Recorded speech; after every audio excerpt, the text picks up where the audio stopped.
la son de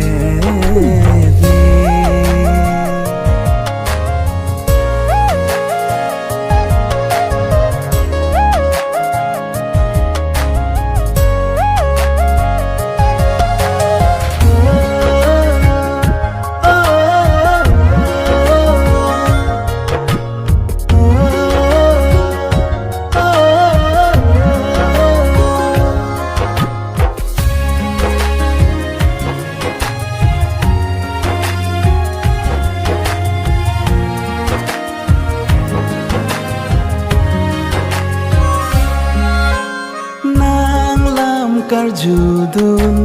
kang ne ke lang dor de kaita lanang raji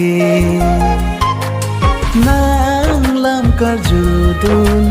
kang ne ke lang dor de kaita lanang raji sing ve akang hon sine ke rolobon nang phan thek long le te do thek the bino non ma lom ne sing ve kai ki ne do nga ve chi chi ni ne pi chong hoi ni la son de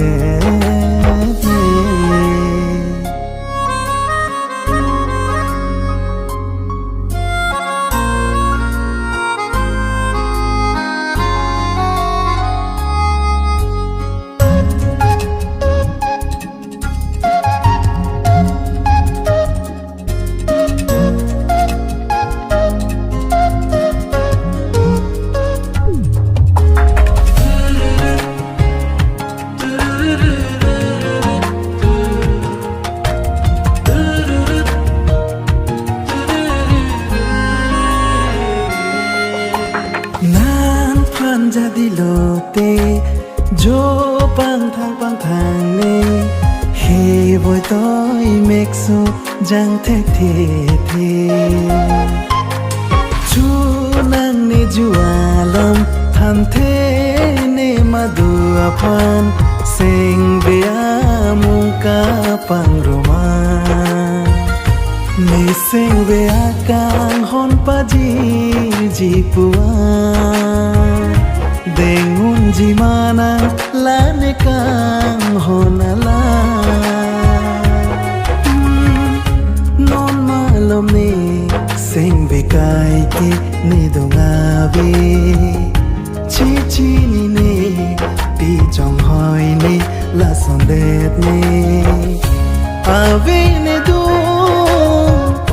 kai ta nang du ching ki long le do the ave ne do kai ta nang do ching ki long le te do the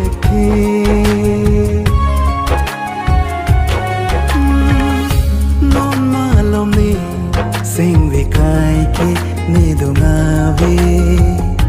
non ma lom ni sing ve kai ki ni do nga ve chi chi ni ne pi chong hoi ni la son de